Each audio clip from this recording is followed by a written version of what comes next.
Hello everyone, I am Astik and आज हम लोग पढ़ने वाले हैं radical axis of two circles.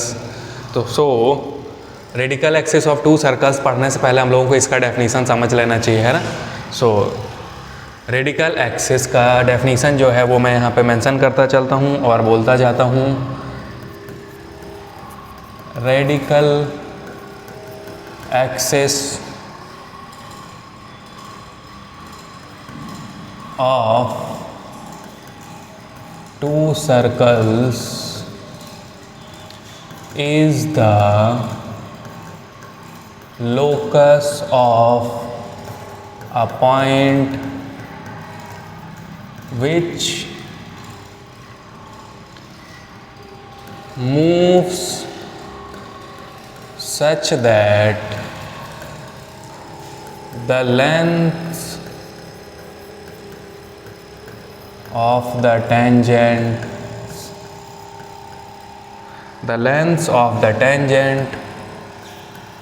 from it to the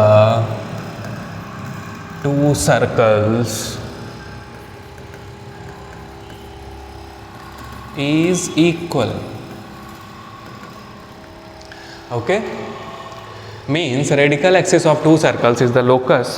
radical axis locus है किस पॉइंट का? ऐसे एक पॉइंट का जो कि दोनों सर्कल्स के बीच में ऐसे मूव करता है कि उस पॉइंट से दोनों सर्कल्स के ऊपर ड्रॉ की गई टेंजेंट्स का जो लेंथ होगा वो दोनों का इक्वल होगा। ठीक है, तो हम आगे समझते हैं। आगे समझने के लिए सबसे पहले हम लोगों को दो सर्कल्स एज्यूम कर लेने चाहिए, है कि नहीं। तो चलो एज्यूम कर लेता हूँ मैं।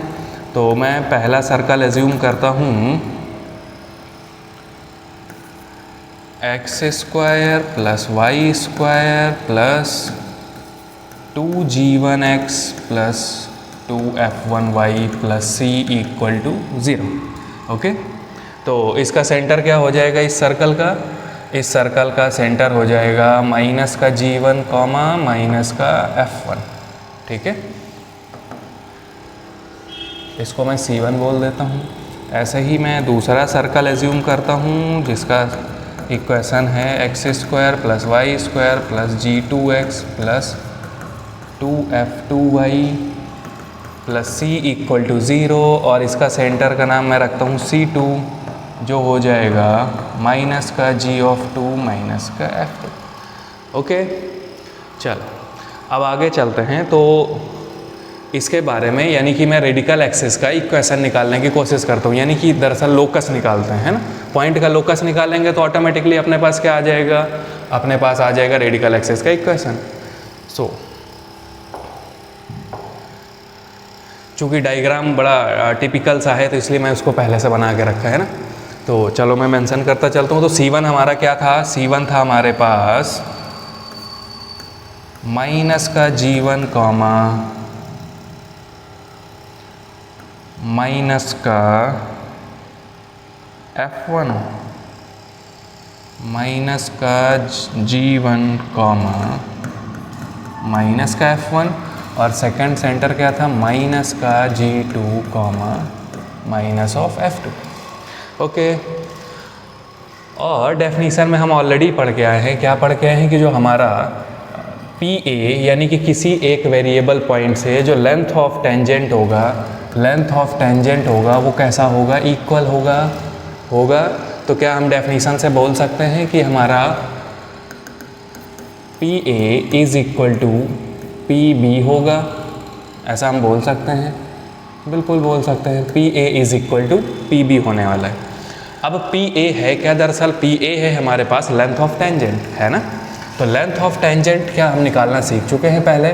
बिल्कुल हम समझते हैं। लेंथ ऑफ टेंजेंट हम लोग कैसे निकाला करते थे? लेंथ ऑफ टेंजेंट किसी एक्सटर्नल पॉइंट से अगर अपने को निकालना है तो वो होता था अंडर रूट ऑफ s, और वो जो भी पॉइंट हुआ करता था वो वाला पॉइंट हम लोग इसमें मेंशन रख देते थे, है ना। तो चलो सिमिलरली हम चलते हैं। तो PA अपने को निकालना है, तो PA निकालना है तो क्या हो जाएगा? ये कौन सा सर्कल है? ये सर्कल है अपना S1 और ये सर्कल है अपना S2। ठीक है, तो मैं पी ए निकालता हूँ, तो पी ए क्या आएगा, root over H square plus K square plus 2g1h plus 2f1 K plus का c। और ऐसे सिमिलरली हमारे पास पी बी क्या आएगा, root over H square plus K square plus 2g2h plus 2f2 K plus c।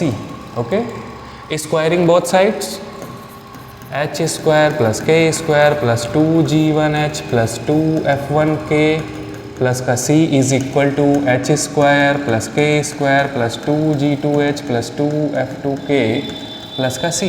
तो जो similar चीज़ें हैं वो सारी कैंसिल हो जाएंगी। तो क्या मैं कैंसिल कर लूँ? बिल्कुल कर लेता हूँ। तो जैसे कि अपने पास एच स्क्वायर के स्क्वायर कैंसिल आउट हो गए, एंड सी। ठीक है, तो अपने पास जो नया इक्वेशन आया उसको मैं मेंशन करता हूँ। क्या आया अपने पास? अगर मैं 2h कॉमन निकाल लेता हूँ तो आता है अपने पास g1 माइनस g2, और इसको इधर ले आता हूँ मैं, तो यहाँ पर मैं निकाल लेता हूँ 2 ऑफ k बाहर निकाल लेता हूँ, तो अपने पास आता है f1 minus f2 is equal to 0। ठीक है, तो ये हमारे पास क्या आ गया है? ये हमारे पास आया है लोकस। तो जो लोकस आया है, अब इसमें मैं क्या करूँगा, h को x से रिप्लेस कर दूंगा और k को y से रिप्लेस कर दूंगा। तो मेरे पास क्या आ जाएगा? मेरे पास इक्वेशन आ जाएगी। किसकी इक्वेशन आ जाएगी? मेरे पास इक्वेशन ऑफ रेडियल एक्सिस आ जाएगी। इक्वेशन ऑफ रेडिकल एक्सिस आ जाएगी। तो क्या अपने पास मैं बोल सकता हूँ कि ये हमारे पास क्या है? ये हमारी रेडिकल एक्सिस है। तो मैं इसका इक्वेशन फाइंड आउट करता हूँ। अब मैं लिख देता हूँ equation of radical axis is equal to, क्या हो जाएगा मैं मेंशन करता हूँ, 2x g1 minus g2 plus 2y f1 minus f2 equal to 0।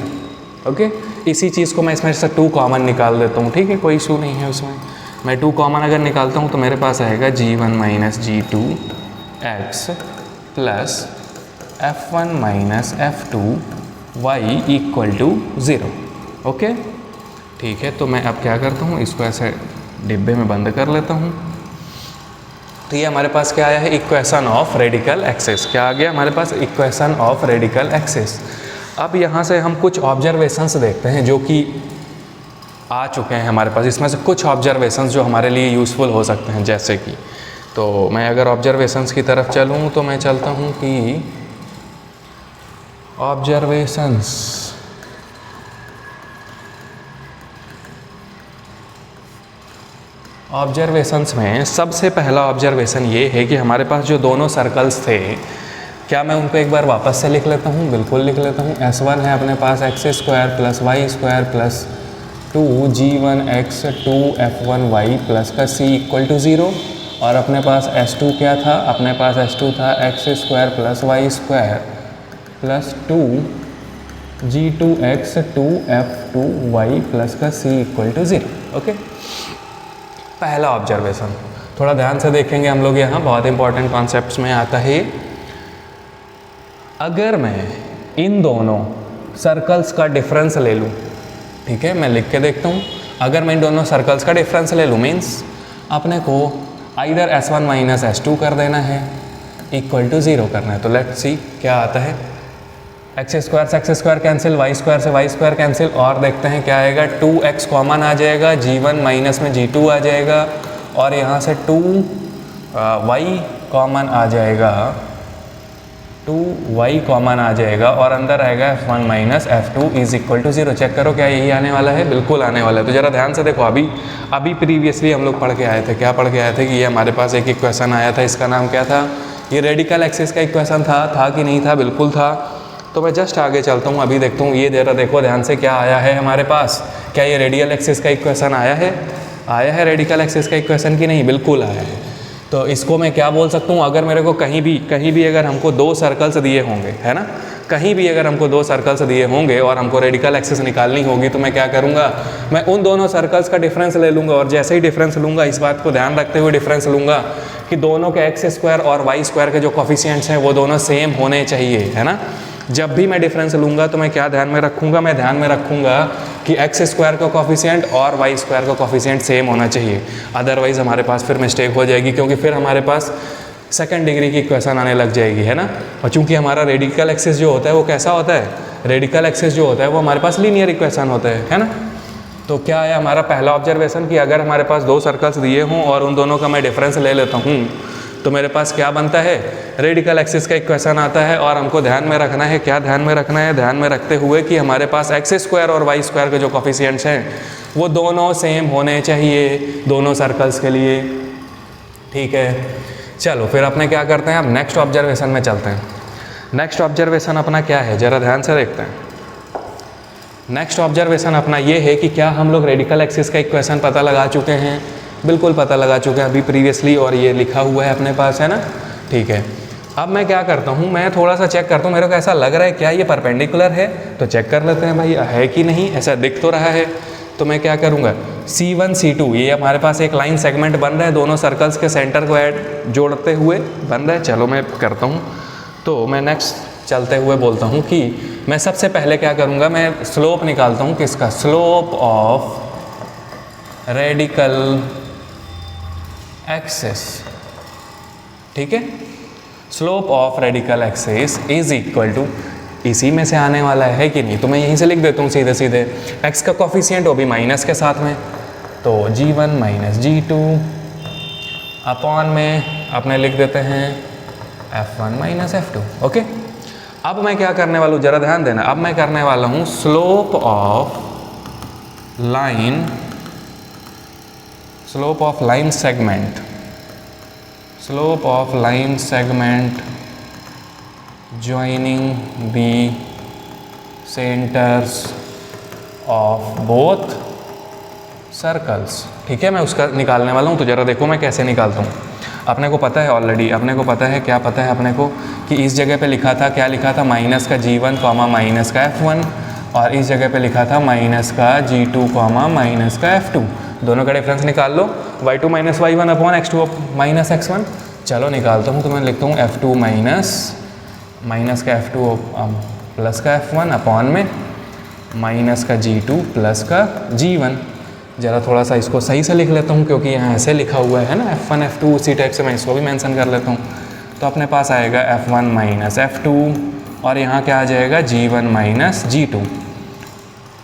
ओह, तो क्या हम कुछ देख पा रहे हैं यहाँ, ज़रा चेक करो, क्या f1 f2 नीचे है और g1 g2 जस्ट ऊपर है, और एक खास बात जो बहुत इंपॉर्टेंट है, क्या है, माइनस साइन लगा हुआ है, लगा है ना, बिल्कुल सही। तो क्या हम कभी पुराने टाइम पे क्या हम ऐसा पढ़ चुके हैं क्या कि अगर हमारे पास दो स्लोप्स हों और दोनों ही स्लोप्स का मल्टीप्लिकेशन -1 आने लग जाए तो दोनों लाइंस या दोनों लाइन सेगमेंट्स कैसे होते हैं, परपेंडिकुलर, बिल्कुल करेक्ट। तो चलो अपने वैसे ही कर देते हैं, तो मैं क्या बोल दूंगा अब, चलो पहले तो मैं लिख देता हूँ, है ना, मैं लिखता हूँ माइनस का g1 minus g2 upon f1 minus f2 into f1 minus f2 upon में g1 minus g2 is equal to, दोनों का मल्टीप्लाई किए तो क्या है अपने पास -1। और चूंकि हम जानते हैं, हम क्या जानते हैं कि slope of m1 m2 is equal to, अगर -1 है तो m1 और m2 स्लोप वाली दोनों ही लाइंस या फिर लाइन सेगमेंट्स कैसे होते हैं, परपेंडिकुलर होते हैं। तो क्या यहाँ से हमको पता लगा, क्या पता लगा उसको भी मैं मेंशन करता हूँ। हमको यहाँ से पता लगा कि रेडिकल एक्सिस और जो लाइन जॉइनिंग बोथ सेंटर्स है ना, सेंटर ऑफ सर्कल्स है, वो दोनों क्या हैं, वो दोनों के दोनों परपेंडिकुलर हैं एक दूसरे के ऊपर, है ना। तो मैं लिखता हूँ radical axis and line segment joining the centers of circle are mutually perpendicular, mutually perpendicular, है ना। नया आइडिया मिला हम लोगों को, चलो ठीक है। एक छोटा सा ऑब्जर्वेशन और करते हैं, है ना, एक छोटा सा ऑब्जर्वेशन और करते हैं, चलो देखते हैं। क्या है छोटा सा ऑब्जर्वेशन। ऑब्जर्वेशन ये है कि ज़रा एक चीज़ नोटिस करो। क्या नोटिस करें, हम लोगों को तो पता है, हम लोगों को पता है, क्या पता है कि इस लाइन के ऊपर कोई सा भी पॉइंट होगा, रेडिकल एक्सिस के ऊपर कोई सा भी पॉइंट होगा, तो क्या हमको पता है वो हमारा जो सर्कल्स हैं, दोनों सर्कल्स हैं, उन पे जो लेंथ ऑफ टेंजेंट होगी वो इक्वल होगी। बिल्कुल।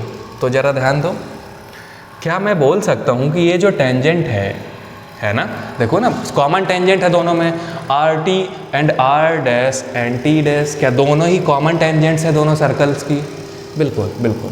और एक खास बात ये कि ये वाला जो है, ये क्या, सपोज़ मैं बोल देता हूँ कि ये अपने पास m पॉइंट है और ये अपने पास n पॉइंट है, ठीक है, ये अपने पास m पॉइंट है और ये अपने पास n पॉइंट है। तो ज़रा एक चीज़ बताओ, क्या m पॉइंट हमारा रेडिकल एक्सिस में लाई करता है? बिल्कुल लाई करता है। तो क्या n पॉइंट हमारा रेडिकल एक्सिस में लाई करता है? बिल्कुल करता है। और ख़ास बात, m से क्या हमारे दोनों सर्कल्स पे टेंजेंट ड्रॉ की गई है? बिल्कुल, हमारे दोनों ही सर्कल्स पे टेंजेंट ड्रॉ की गई है। तो क्या ये वाली लेंथ और ये वाली लेंथ इक्वल होगी? बिल्कुल होगी, क्योंकि रेडिकल एक्सिस पे कोई सा भी पॉइंट होगा तो वहाँ से दोनों सर्कल्स पे जो लेंथ ऑफ टेंजेंट होती है वो कैसी? इक्वल होती है। बिल्कुल करेक्ट। तो सिमिलरली क्या ये दोनों भी इक्वल होने वाले हैं? होंगे कि नहीं होंगे? बिल्कुल होंगे। तो चलो अब यही वाला ऑब्जर्वेशन अपने और मेंशन कर लेते हैं, है कि नहीं? तो मैं एक एक्स्ट्रा ऐड कर लेता हूँ इसमें। तो हमारा ऑब्जर्वेशन नंबर थर्ड ये है कि कॉमन टेंजेंट्स जो कॉमन टेंजेंट्स होंगी उनको जो रेडिकल एक्सिस होगी वो इक्वल पार्ट्स में डिवाइड कर रही होगी। वो भी कैसे मैं बता देता हूँ बना के। जैसे कि अगर मैं एक सर्कल ये ड्रॉ करूं और दूसरा सर्कल मैं इस जगह पे ड्रॉ करूं, ठीक है, तो इनकी जितनी भी कॉमन टेंजेंट्स होंगी वो भी पॉइंट ऑफ कांटेक्ट से मैच कराते हुए, जैसे कि ये एक कॉमन टेंजेंट हो गई। ऐसे सिमिलरली अगर मैं यहाँ से ऐसे ड्रॉ करूं कि एक कॉमन टेंजेंट ये हो गई, तो हमारी जितनी भी कॉमन टेंजेंट्स होंगी तो पॉइंट ऑफ कांटेक्ट के बीच में से अगर रेडिकल एक्सिस जाती है तो रेडिकल एक्सिस उन दोनों या फिर उन जितनी भी कॉमन टेंजेंट्स होंगी, जैसे कि यहाँ टोटल 4 कॉमन टेंजेंट्स होने वाली हैं, क्योंकि ऐसे भी होंगी, है कि नहीं? हाँ, तो बना इसलिए नहीं रहा हूँ क्योंकि थोड़ा सा अजीब सा हो जाएगा, बनेगा नहीं सही से। तो ये लेंथ और ये लेंथ दोनों इक्वल, ये लेंथ और ये लेंथ दोनों ही इक्वल। तो क्या हमको 3 ऑब्जर्वेशंस पता लग गए उसी रेडिकल एक्सिस से? चलो ठीक है, अगर हमको 3 ऑब्जर्वेशंस पता लग गए तो फिर अब ऐसा करते हैं कि इससे रिलेटेड एक क्वेश्चन कर लेते हैं, है ना? चलो बिल्कुल कर लेते हैं हम लोग इससे रिलेटेड क्वेश्चन। तो ये आ गया अपने पास क्वेश्चन। तो अगर अपने पास ये क्वेश्चन है तो ज़रा इसको पढ़ लेते हैं पहले ध्यान से। क्या लिखा है? Let C1 be the circle of radius 1 with centre at the origin. इसका मतलब क्या है? इसका मतलब ये है कि हमको ऐसे ड्रॉ करना पड़ेगा, हमको कोऑर्डिनेट एक्सेस में सारी चीज़ें ड्रॉ करनी पड़ेंगी। अगर रेडियस 1 का सर्कल है तो वो ऐसा बन रहा होगा, है ना? चलो बना लिए, थोड़ा एडजस्ट करना है अपने को। फिर इसके बाद क्या है? Let C2 be the circle of radius R with the centre at point A। कोई एक A पॉइंट है, ज़रा चेक करो, अपने को तो पता है ना कि ये कितना है, ये तो 1 लेंथ है क्योंकि इसका रेडियस कितना है? इसका रेडियस 1 है ना, तो ये 1 लेंथ हो गई, ऐसे ही ये भी 1 लेंथ होगी, है ना?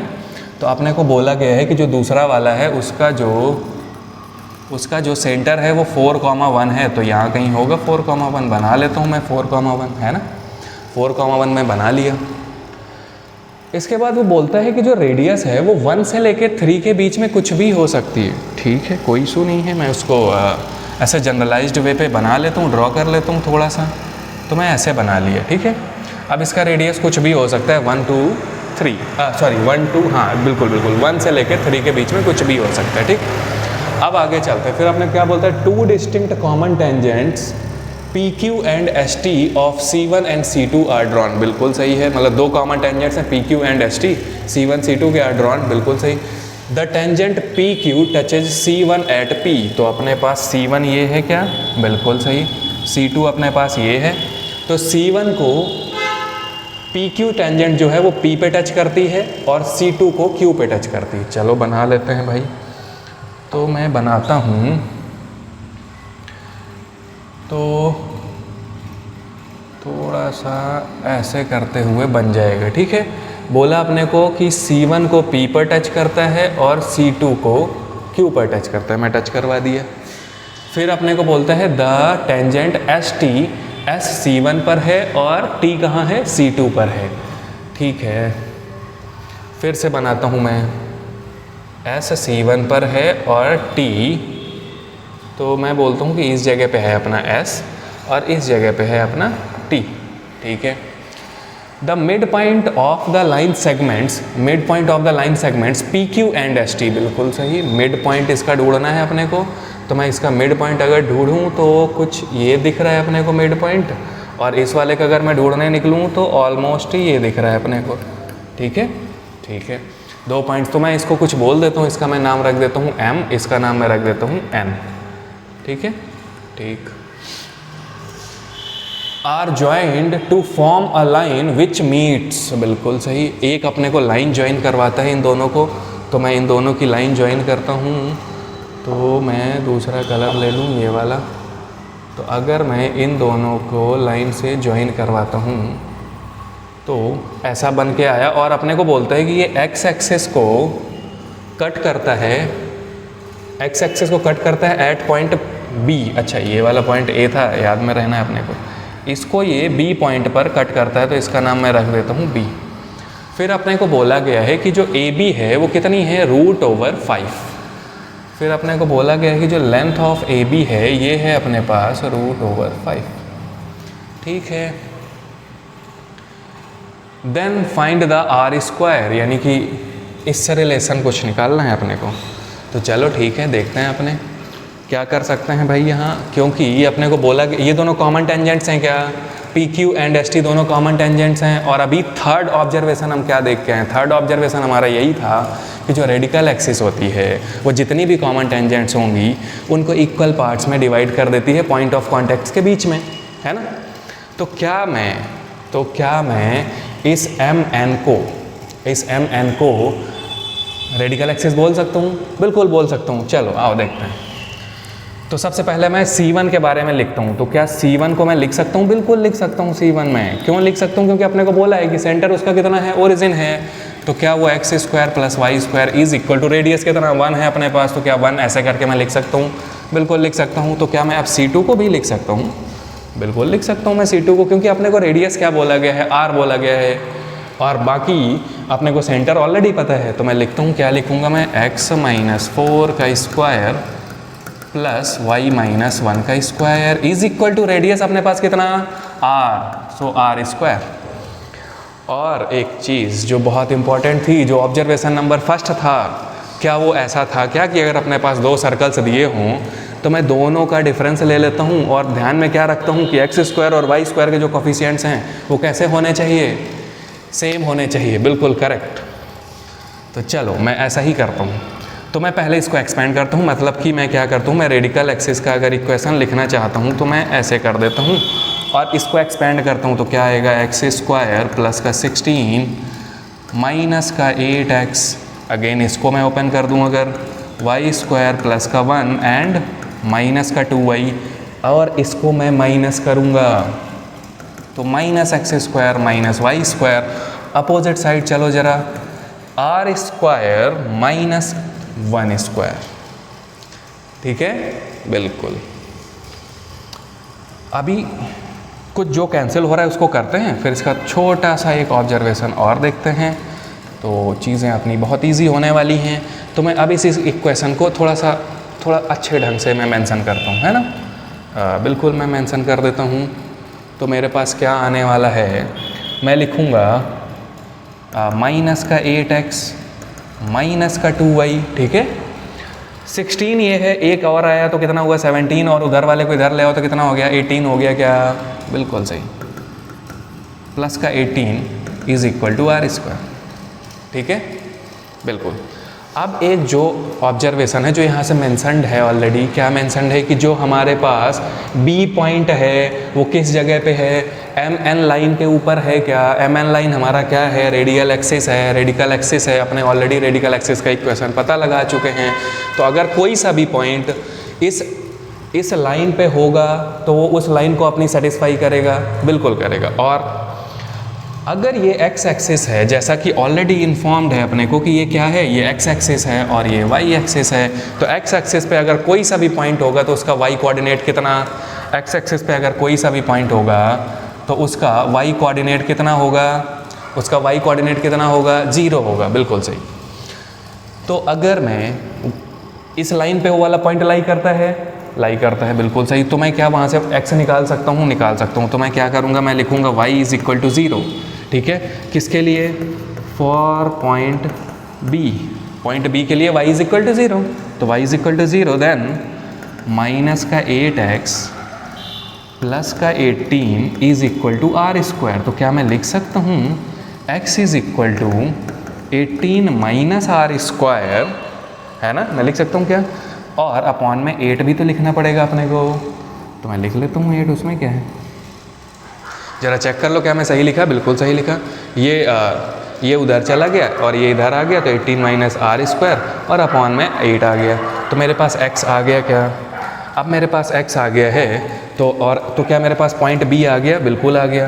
तो मेरे पास पॉइंट B क्या हो गया, उसको मैं लिख लेता हूँ। मेरे पास पॉइंट B हो गया 18 minus R square upon 8 comma 0 हो गया, ठीक है।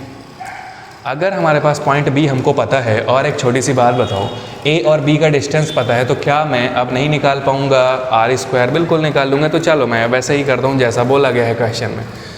तो अपने एक स्लाइड और ऐड करते हैं। तो फिर से मैं यहाँ एक बार लिख देता हूँ कि अपने पास जो B पॉइंट है वो क्या है? B है 18 minus R square upon 8 comma 0, और ये डिस्टेंस कहाँ से लेनी थी अपने को? A यानी कि 4,1, और इन दोनों के बीच का डिस्टेंस कितना है? ऑलरेडी गिवन है, कितना है? √5। तो हमको दो पॉइंट्स के बीच का डिस्टेंस क्या आता है? मैं एक बार फॉर्मूला लिख देता हूँ रिकॉल करवाते हुए, ठीक है ना? x2 माइनस x1 का whole square plus y2 minus y1 का होल स्क्वायर। चलो यही सिमिलर फॉर्मूला लगाना है अपने को। ये तो पता है कि √5 है। तो फिर हमारे पास क्या आने वाला है? मैं क्या करता हूँ, x2 माइनस x1, किसी को भी x1 x2 मान सकते हो, आपकी मर्जी, जो जिसको मानना चाहो। मैं बोल देता हूँ लो x1 y1 और x2 y2, है ना? वैसे ये लिखने की ज़रूरत नहीं है, बाकी अगर नहीं समझ आता तो वैसे मैं मेंशन करवा सकता है। तो x2 माइनस x1, चलो तो 4 minus 18 minus R square upon 8 का whole square, okay, plus y2 minus y1। So 1 minus 0, तो क्या हुआ? कुछ नहीं, सेम ही है। अब मैं दोनों साइड का स्क्वायर करवा दूँ तो यहाँ आ जाएगा अपने पास क्या? 5 आ जाएगा। और जब मैं यहाँ स्क्वायर करवाने जाऊँगा तो ज़रा देखना ध्यान से, मैं यहाँ लिखता हूँ 4 minus 18 minus R square upon 8, ठीक है। और इस पूरे का मेरे को करना है स्क्वायर, और यहाँ आएगा अपने पास 1। तो ज़रा ध्यान दो, क्या ध्यान दो कि मैं अगर इसको स्क्वायर करता हूँ तो बहुत अजीब सा आने वाला है ना। तो मैं ऐसा ना करूँ कि मैं इसको कुछ लेट कर लूँ, तो लेट करना तो मेरे को लगता है कि थोड़ा आसान हो जाएगा। तो मैं लेट कर लेता हूँ, मैं लेट कर लेता हूँ कि 18 माइनस आर स्क्वायर अपॉन 8 को मैं बोल देता हूँ, क्या बोल दूँ? मैं इसको जेड बोल देता हूँ, ठीक है। मैं जेड बोल देता हूँ तो क्या आ जाएगा अपने पास? 5 is equal to 4 minus Z का होल स्क्वायर प्लस 1। तो 5 इज़ इक्वल टू ये हो जाएगा 16 प्लस का जेड स्क्वायर और माइनस का 8 जेड प्लस का 1, ठीक है। आप ज़रा देखो, जेड स्क्वायर माइनस का 8 जेड, और ये हो गया कितना? 17 हो गया, उधर 5 गया ना 5, तो 17 में से 5 चला गया, कितना बचा? क्या अपने पास 12 बचा? बिल्कुल करेक्ट, इज़ इक्वल टू 0, ठीक है। तो अब क्या मैं इसको फैक्टराइज कर सकता हूँ? बिल्कुल कर सकता हूँ, मैं करता हूँ। क्या इसके फैक्टर्स आने वाले हैं? z minus 6 and z minus 2 आने वाले हैं ना? बिल्कुल आने वाले हैं, ठीक है। तो क्या मैं अब z इज़ इक्वल टू लिखवा सकता हूँ? बिल्कुल लिखवा सकता हूँ। तो मेरे पास क्या आया? z is equal to 6 and z is equal to 2 आया। अब जो z का वैल्यू, क्योंकि अपने को z तो नहीं निकालना था ना, अपने को निकालना था आर स्क्वायर, तो मैं z की वैल्यू पुट करवा देता हूँ, तो देखते हैं क्या आता है। z का वैल्यू मैं जैसे ही पुट करता हूँ तो मेरे पास आता है 18 minus R square upon 8 is equal to 6 और 18 minus R square upon 8 is equal to 2। तो ज़रा चेक करो यहाँ से, ये उधर गया तो 18 minus R square is equal to 48, ये वाला 18 उधर चला जाएगा क्या, बिल्कुल चला जाएगा। तो माइनस का R square is equal to 18 उधर जाते ही क्या हो जाना है, क्या 30 हो जाएगा उधर, और 30 होते ही क्या अपने पास आ गया R square is equal to minus का 30। वाह, आंसर आ गया? नहीं, बिल्कुल नहीं। क्यों नहीं आया? क्योंकि जो आर स्क्वायर होता है वो पॉजिटिव होता है ना, तो ये हमारा आंसर नहीं है, ठीक है ना। चलो आगे इसमें, इस वाले पे देखते हैं इसमें क्या आता है। जैसे ही मैं लिखता हूँ 18 minus R square is equal to 16, अभी 18 उधर जाएगा तो अपने पास आएगा R square is equal to 18 उधर जाते ही क्या हो जाएगा, क्या माइनस का 2 आने लगेगा। तो क्या मैं आर स्क्वायर का वैल्यू 2 लिख दूंगा? अब लिख दूंगा, बिल्कुल सही है। तो क्या अब मेरे पास आंसर आ गया है? बिल्कुल, अब मेरे पास आंसर आ गया है इस क्वेश्चन का। समझ आया? बिल्कुल समझ आया। तो क्या मैं यहाँ मेंशन कर दूँ कि हमारे पास जो आर स्क्वायर है, आर स्क्वायर का वैल्यू कितना है? 2 है, ठीक है। तो होप आपको समझ आया होगा एंड थैंक यू।